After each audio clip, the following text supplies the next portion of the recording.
Fresh every Tuesday for MSPs around the world.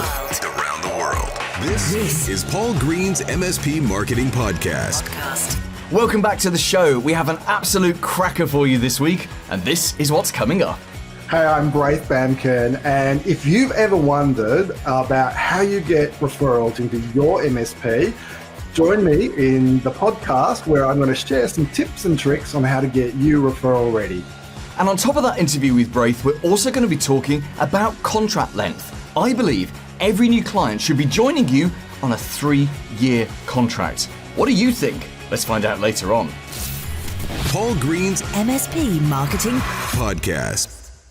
So, you finally reached that point where you're ready to start investing time working on the business rather than in the business. Of course, working in the business is doing technical work, it's doing admin, it's doing accounts, anything that kind of just stuff that keeps the business running or keeps the delivery going. And we all work in the business to a certain extent. At the beginning of our business ownership careers, we spend more time working in the business than on the business. But if you want to get serious about growing it, you've got to work on it. So on it is activities that get you more new clients, get those clients to spend more and get them to choose to buy more from you. Now, let's say you've made that decision that, yes, right, I'm going to do it. I'm going to spend more time working on the business in future. Sometimes when I'm talking to MSPs, and I talk to MSPs all the time, almost every single day, sometimes they say to me, right, I'm going to start working more on the business. I've put aside Thursdays or some other day. And there's always a little part of me inside that goes, oh no, really? Because here's the thing. If you put aside an entire day to work on your business, that feels good to you. It's something you can block out in your calendar. It feels like you're really giving it some substantial resources, and your mindset is very much a case of, right, I'm going to do this all day Thursday. We're going to do nothing but grow the business, rah.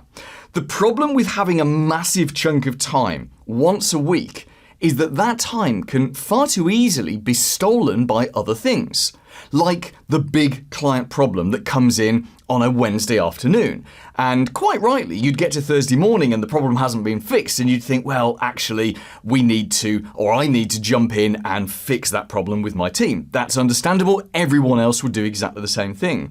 Or maybe if you're not feeling too well on that Thursday and you're not 100%, and as business owners, we try to power through, don't we? But even we have times where we should just R&R rather than try and power ourselves through. And then, of course, there's staff crises, family crises, your kid's sports day. There's 100 different things which can come along and steal your time.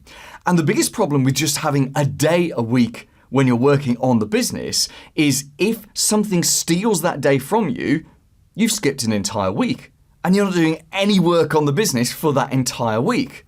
Versus the other way of doing it. And this is my preferred option. My preferred option is that you find a chunk of time every day. And I mean every weekday. I don't expect you to work on your business at the weekend. It's more important that you get a rest at the weekend.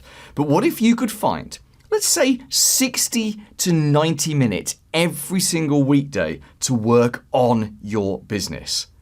Of course, you're going to lose some of those 60 to 90 minute sessions. Of course you are. All those things I was just talking about are going to come and steal those 60 to 90 minute sessions from you. But here's the thing. If you lose today's session, you can pick up again tomorrow. If you lose tomorrow's session, you can pick up again the day after. Do you see how exciting that is? You can take the same amount of time. Well, what would it be? I'm going to try and do some on-the-fly maths here. Let's stick with 60 minutes. You do 60 minutes a day. That's 5 hours in a week, right? So that's a pretty much a half a day. A half a day in one go, far too easily wiped out, and you are not as productive working 5 hours in a block as you think you are. We all kind of become less productive and less efficient the longer the day goes on and the older we get, says the aging, greying 49-year-old. But actually, that's 60 to 90 minutes today. You can start that fresh today and fresh tomorrow and fresh the day after. Why 60 to 90 minutes? Because actually that's a peak amount of time to do a set of activities. If you're very focused with that time, So you hide yourself away from your staff and your family and your clients, or maybe do it early in the morning, or find a place to hide, or turn off your phone, disable Teams, have no notifications from your PSA. It's surprising what you can get done in that time, particularly if that 90 minutes is a maximum. You say to yourself, I'm only going to do 90 minutes and then I'm going to stop.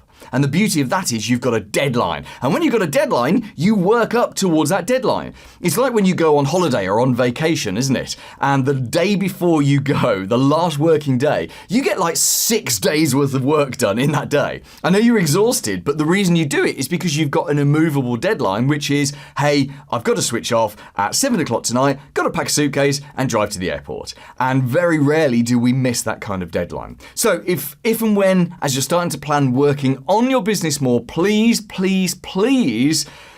tackle that in small chunks. And those small chunks, 60 to 90 minutes every day, it's a much more robust way of doing it than trying to do it all in one big day a week. Here's this week's Clever idea. Amazing news! You have got a brand new client. You've done all the hard work, you've generated the lead turned into a prospect, you had a Zoom call with them, you went out and did a sales meeting, you did an in-person proposal, and you had a scheduled follow-up, that, by the way, being an ideal sales sequence, and you just got the call or the email from your brand new client saying, yes, we're in, the price is good, we like you guys, we think we're a good fit, let's do it. Amazing, right? Here's the question. How long are you going to ask them to commit to you? How long is your contract length? Do you ask for 12 months? Do you ask for longer? Do you even have a specified contract length, or do you just do it on a month-by-month basis? Now, before I start talking in this bit, let me first of all say there is no right or wrong way to do this. There is only the way that's best for you. However, saying that, if I was advising you, I would always advise you to ask for a fixed length contract. And ideally, you would ask for at least 2 years, possibly even 3 years. And yes, MSPs do this. I know of a number of MSPs that do ask for 3-year contracts. Now, let's look at the pros and cons of this. Let's look at the psychology of this. From your point of view, if you ask someone to make a 3-year commitment to you, you are saying to them, we are so good at what we do that we are very happy being committed to you for 3 years. And here's the thing, Mr. or Mrs. New Client, we want you to make a commitment back to us for an equal period of time. Because when the two of us agree that we're going to have a long-term marriage, a long-term agreement together, long-term relationship, then we're going to take a long view on everything. We're not going to do silly short-term stuff. We're going to have very much a long-term view. Now, you may be recoiling in horror at the moment from the thought of asking your clients from a 3-year contract. Maybe because that's fear, maybe because you don't want to be committed to them at any point. Or maybe you think, well, no one's going to sign up for a 3-year contract. Sometimes you don't know until you ask. And if you ask with confidence, you'd be surprised what you can get away with. Here's an idea for you if the idea of a 3-year contract is not really for you. Well, actually, I'll give you 2 ideas. The first idea is this. If you're not confident asking a new client for a 3-year contract, ask them for a standard year or month by month, whatever you do right now. But when you get your existing clients renewing, ask them for a 3-year contract. Because let's say you've got someone who's been with you for, let's say it's 2 or 3 years already. So every year they sign a new contract. And you say to them, hey, we would like you to sign a 3-year contract, please. To commit us to you, to commit you to us, and also it fixes in your price for 3 years. And I know you need to think through the economics of that, or maybe the contract has a price rise every 12 months. So just the fact they're in a 3-year contract doesn't make any difference to the actual money coming in. It's going to go up every year. In fact, that would be a smart way to do it. So that's the first idea, is to just make it easy on yourself by asking someone you already have a relationship with to try that. Easy idea number 2 is, if you want to try this with brand new clients, insert a get out of jail free card for them. Or this is sometimes called a we hate you clause. So this could be as simple as you have it written into the contract that at any point in their first 90 days, maybe even 180 days, which is, 6 months, if at any point they feel that, the relationship isn't right, or maybe it's a two-way thing. In fact, I think it's always very smart to make this a two-way thing. If at any point in the first however many days, 90 days, 180 days, we don't feel that we're the right fit for you, or we feel that we've become mismatched, or you feel that we've become mismatched, we can walk away with a reasonable notice period, which might be a month's notice, say, just so that you can undo what has been done. And this is that get out of jail free card, or the we hate you clause. Essentially, what you're going to do is you're going to guarantee that your new client is so satisfied with you that if they're not, you will release them from the contract at any point. In fact, you could argue that even on a 3-year contract, you could say to them, although this is a 3-year contract, you've got a get out of jail free card. At any point during that contract, if you're unhappy, you can terminate the contract with a 3-month notice period. And I know that goes against the point of having a 3-year contract. And I'm sure any lawyer listening to this would have a complete meltdown and seizure. But what I'm talking about here is the psychology of getting people to commit to you. We are de-risking it for the client. We're asking them to make a 3-year commitment, but we're saying to them, if it doesn't work out for whatever reason, you can walk away with a reasonable notice period for such a long contract. Because here's the thing. If you had a client and they'd signed a long contract and a year in they said to you, guys, you're just not the right people for us. We're not very happy with you. The service levels aren't right. Your strategic advice isn't good. This wouldn't be a surprise to you, would it?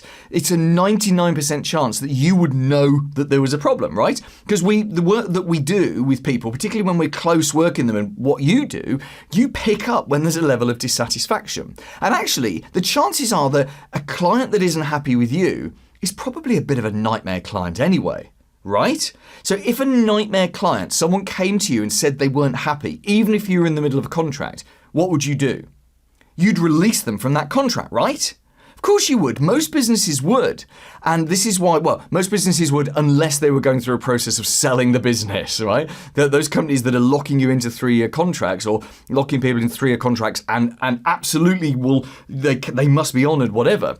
There's a different strategic reason for that. But for the average MSP like yours, if you lock someone into a 3-year contract and they're unhappy, of course you'd let them go because you don't want to have the hassle and the hell of servicing an unhappy client for the remainder of their contract. So if you're willing to do that anyway, well, we call that a hidden guarantee. It's a silent hidden guarantee that if they're unhappy, you would make them happy by letting them go. So therefore, you might as well make that a reason to join your MSP. Do you know what? You could take on 100 clients on that basis. One of them will trigger that unhappiness guarantee. The other 99 won't because they have walked into the relationship thinking, actually, these people are so reasonable. Let's try these people. Let's go with them. We can always walk away from it if it doesn't work. So, what length contract do you ask for now?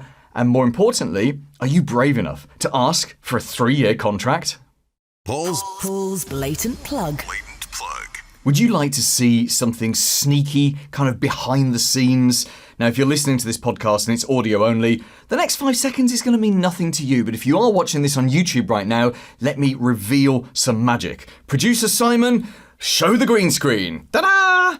Yes, I'm actually filming this in front of a green screen. It's a brand new studio setup that we've had put in place in my house here in Milton Keynes in the UK, and it's pretty dominant. It dominates my office. I've got these amazing lights and a green screen behind me and a microphone up there, and we've taken a lot of time throughout this year to get this setup absolutely spot on. The reason we've done that is we are tripling down on our YouTube content. We've got some pretty good content on there right now, but we've been on some training courses, we've learned about storytelling, we've got some great new resources coming in, and we're doing some amazing things with our editing. And the reason we're doing that is to produce better YouTube videos for you, to keep you entertained. So when you're kicking back with a beer on a Friday night and you don't want to read a magazine or scroll through something on your phone, you can watch me on YouTube.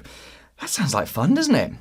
Yeah, many of my friends wouldn't think so, but hey, if you want to see what content we've got right now, we haven't released any of the new stuff yet. The new stuff is coming very soon. But if you want to see what we've got for you right now, you can kill hours while learning about how to grow your business at youtube.com/MSP Marketing. The big Big interview. Hey everyone, my name is Braith Bamkin. I'm super excited to be on the podcast today. My background is in small business and I'm currently the Executive Director of BNI here in Melbourne, Central Australia, mate. Welcome. We scour the globe to find the very, very best experts, and we found you, Braith, because we want you to talk today about getting referrals. Now, we're going to talk about BNI later in the interview because it can be a very powerful tool, particularly for MSPs. But the big picture, the big reason we want you here is to talk about referrals. How do you get more referrals? How do you qualify them? How do you get people to refer you in the right way? Before we get on to that, let's hear a little bit of background about you. So you're not an MSP, but you now, as you say, you own, I think it was the biggest BNI franchise in Australia. Yes. You were telling me before the interview. So how did you get to this point? What's your background? Well, I started out in the telco world, so I do have a little bit of a techie understanding, but I was in the sales and marketing area of that. And I was actually around with Nokia before Nokia was cool. I was there when the first little tiny phones came out, the 3 series. I don't know if your guest may remember this. There was a little game called Snake. We had a 3-hour training session in the late 90s on how to use Snake. So that's how old I am in the tech world. But I moved from telco. I got a redundancy and I went overseas. I went to the UK, went to Europe, traveled, came back, applied for a job to be the National Sales and Marketing Manager for a mattress company, of all things. It was a franchising thing. So I ended up buying one of their franchises, and that's how I got myself into BNI. And one thing led to another, and like the Gillette guy, I loved the business so much, I bought it. Fantastic. Yes, the Gillette. It wasn't the Gillette guy, it was the Remington guy, wasn't it? Oh, Remington, okay. I can't remember his name now. The Remington, yeah. Victor, it'll come to me. I've got his book. I've got he's somewhere on one of these bookshelves near me. I've got his books. Anyway, I'll come back to me in a second. But yeah, so you bought the business. Fantastic. And you operate, is it now 22 chapters across Melbourne? Yeah, 22 chapters across Melbourne. That's great. Yeah. So you must be attending a lot of early morning meetings and eating a lot of breakfast. I have to say, I have a really great team, so I'm pretty good. I don't go to more than 2 or 3 a week.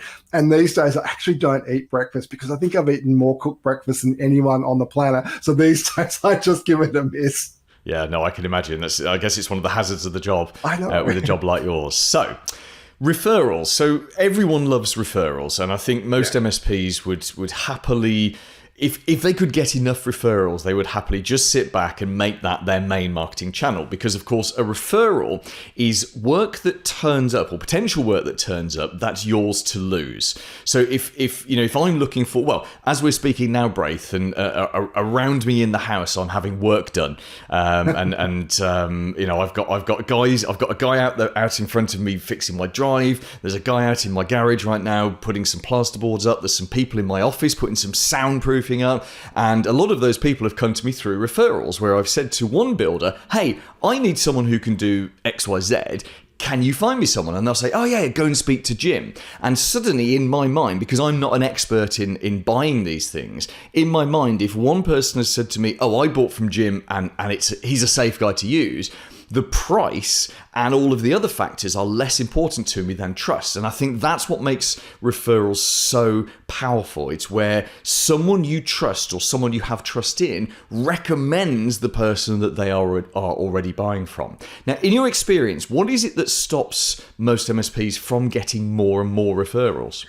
Well, can we take a step back, if you don't mind, and let's just explain what a referral is, because I think if people understand this, it might make wanting to get more of them a little bit more attractive. So a lot of people don't know the difference between leads and referrals. So a lead is, I say, mate, go and call this guy because he needs his computer fixed. You call up my mate. My mate goes, Braith, I don't know him. Why is he giving you my number? And, it's just a cold call. And, we don't want to be doing cold calls in our life. And, if you want to do cold calls, there's a lot easier ways to do it.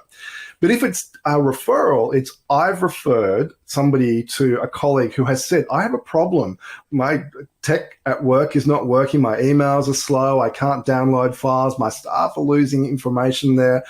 I really need somebody to help with that. And I say, hey, look, I know somebody who's an MSP who can come in and support you to get the problems that you have solved. So my mate's really happy because he hears problems solved. And I've told him to expect a call from my mate, the MSP. My mate, the MSP, calls up and goes, "Oh, Braith gave me your details. Great, I've been expecting your call. Blurt, this is my problem." So instantly you've got a warm introduction. They're expecting your call and they want to do business with you. It's a triangle. And if you think about the sides of a triangle, if I'm up the top, I have trust with my mate with the problem computer and my mate, the MSP supplier. And then when I give a referral, there is a closure of the bottom of that triangle. And that's the trust transfer. So you talked about it a bit before. You trust somebody once you've been given their details. When I close that triangle, we have a triangle of trust. And a triangle is pretty hard to break, right? So that's how referrals work. So in answer to your question, that was a very long way to get there. If you can solve people's problems, and that's all a referral is, solving someone's problems, and you have been given a warm introduction, you don't have to sell anymore. It is simply how do I help you to get your problem solved? It's a really nice way to do business. It is. It's a beautiful way to do business. And what's wonderful about the answer you've just given is I can ask the same question again, which is now you've explained to us why referrals are so powerful. And I love the concept of the triangle of trust. I will be stealing that one. Thank you. Or adapting it anyway. What stops MSPs from getting more referrals? Well, firstly, they don't know who to ask for. So a lot of times, if I don't know how to help you because you haven't explained it to me, I can't introduce you to somebody. So I've got to have a relationship with an MSP, and that MSP has to be training me effectively on how to introduce them. So that takes time. Trust takes time, and you need to invest in the relationship. So a lot of people think that I meet you once for lunch and you're going to open up your little black book and off we go. You're going to have all your connections. But I don't know about you, but I know a lot of people, and I'm really, really, really tight with my network, because if I refer you and you don't do a good job, they don't care about you. They care about me. It's me that's done the bad thing. So our reputation and our relationship has been diminished. So really it is about investing the time to build the relationships, which will increase trust, which affords you the right to teach me how you would like to be introduced. Because then you say to me, hey, if you hear people say, I have this problem, I know MSPs usually are helping people who have problems with emails, slow emails, files not downloading, malware, all the stuff that people who aren't technical just, we don't want to know about. We just want it fixed. So if you teach me what to listen for, because I'm sure there are lots of technical terms that your MSPs are going, well, this is that. I don't know what they are. I don't need to know what they are, but I need to know what the problem is that people are facing. And if you tell me a story and how you have solved someone's problems, I'm going to remember that story, because our brain can latch on to a story and we can repeat it. And if I trust you, I'm going to tell you, hey, this bloke knows what he's talking about because, and I share the story. I love this. I love it because what you're talking about here is turning other people into your unwitting but willing sales force, right? And you're absolutely right. It's not about technical. Ordinary business owners and managers do not pick an MSP based on technical things. No. They pick them based on how they feel emotionally, whether they can trust them, whether they seem to click. It's all of those kind of things, and that's why you can unleash a sales force on the world. Now, putting BNI to one side, because that's an obvious solution, which we are going to talk about in a second. What other practical things can MSP owners do to start to get more referrals? So how do they build that relationship of trust with other people who know the kind of prospects they want to reach, and how do they get those stories out there? That's a great question. I think a lot of people look at the end user as the person they want to be connected to. So I hear often people say, I want to be connected to legal service firms who have 100 seats or more. And that's great, and you will get introduced to them. But think about who in the buying cycle is hanging out with those dream customers and engaging with them before they have the problem that you are going to solve. So, for example, in the legal services firm, it might be business coaches, it might be accountants. I don't know who's going to be in the sales cycle beforehand, because I don't know the industry of MSPs as well as you guys do, but you've got to know where the sales cycle is and who's speaking to your client before there is a problem that they need to have solved. And understanding that sales cycle means that you can get in before the decision is made, because ultimately, once the decision's made, you're out of the picture, right? So if somebody's already decided to use MSP bloke down the road, even if I've got a great relationship with you, that job is over. So you need to get ahead of the curve.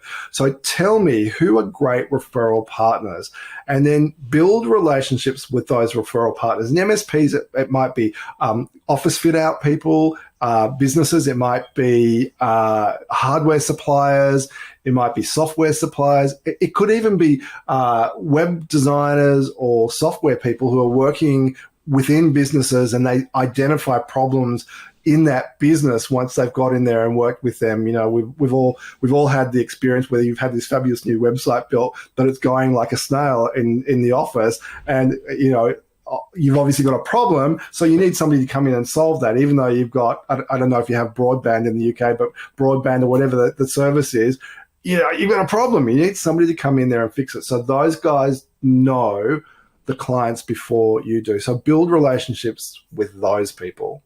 Yeah, exactly.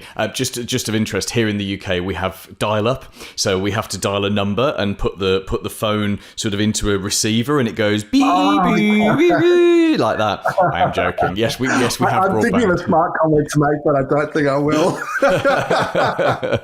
Well, I don't know what you've got. You might be way ahead of us. You might have something even more fabulous. Oh no. This is a vaguely monopolised quasi-national telecoms network that you ask any UK MSP. Well, and UK MSPs will get this. The word they fear the most is the word OpenReach. OpenReach is the national company that looks after all the telecoms infrastructure. So you ask them for a new line, and 8 weeks down the line, they'll reply. You know, it's that kind of thing. I think we have that in Australia too. You always think countries like Australia and the US would be so much further ahead, but hey, there we go. You're absolutely right. Find other people who know that there's likely to be a change or a problem coming. So you're right to say web design agencies. Web design agencies are an amazing source of referrals, because someone will say to their web design agency, hey, you guys do computers. Can you help us with ours? We've got this problem. And of course, web design agencies, they don't even know how to do email properly, right? Oh. So how would they know to do anything else? So you know what makes that really powerful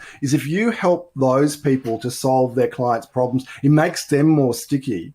So, you know, if they have a client saying, hey, we need this problem solved, and you can be introduced really quickly to solve that problem, everyone is a winner. So often people think, well, why would they refer me? Well, the reason they will refer you is because they want to help their clients make them look good as well.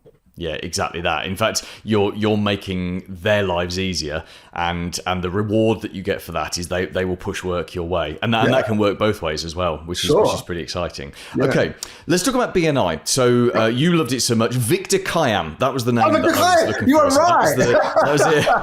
That's the Remington guy. And if you don't know this story, there's a series of adverts which you can find on YouTube from the 1980s, starring this guy called Victor Khayyam, who's using a Remington shaver, and he said, I love the company so much, I bought it, which is true. He actually did buy the company. And there's his autobiography, which came out in the 80s. I've got a copy of it somewhere. You can get it it's about $50, $60 on eBay. And it's an amazing story of how he basically risked everything. He was just a kind of a mid-level executive in a normal corporation and leveraged every possible cent he could to buy this failing Remington company and then turned it around. It's a great story.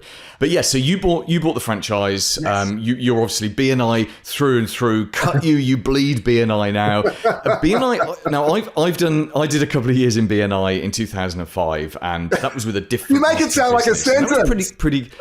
Not a sentence at all.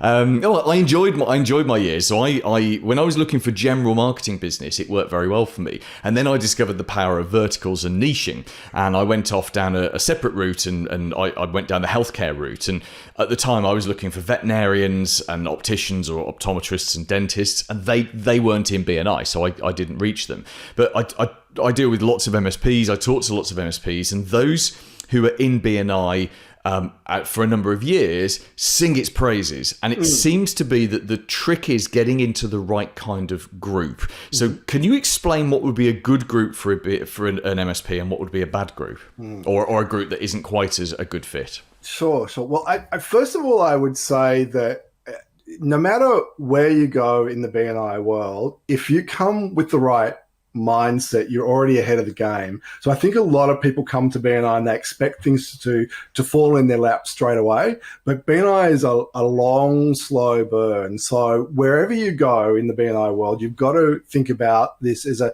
2 to 3 year, think of it like an apprenticeship. You will get business along the way, but it takes time for that pipeline to fill up.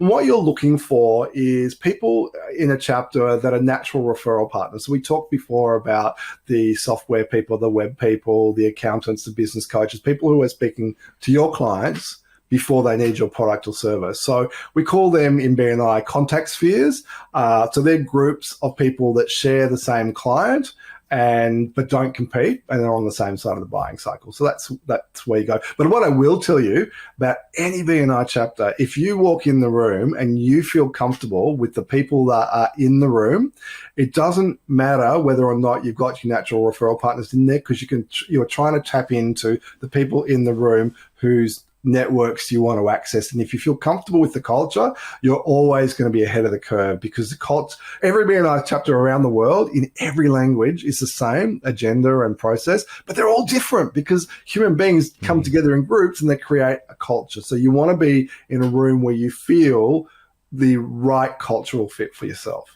Yes. So I guess that would mean a group where you've got a CPA, you've got a lawyer, you've got other people who are talking to B2B clients. Whereas if you've got a group that's perhaps more based around trades, so where you've got a plumber, a builder, a carpenter, that you can see that there's I don't know if this is a concept within B&I or just in my head, but almost like affinity groups. So carpenters and builders and carpet fitters, they're all dealing with the same kind of people who are looking for people like them, and the same with accountants, web designers, all of that kind of stuff. A lot of MSPs struggle to find an empty chapter because the IT seat has been filled so early on. I guess with that, you have to just get to know the chapter director and of the local area and look for new chapters opening up in the future.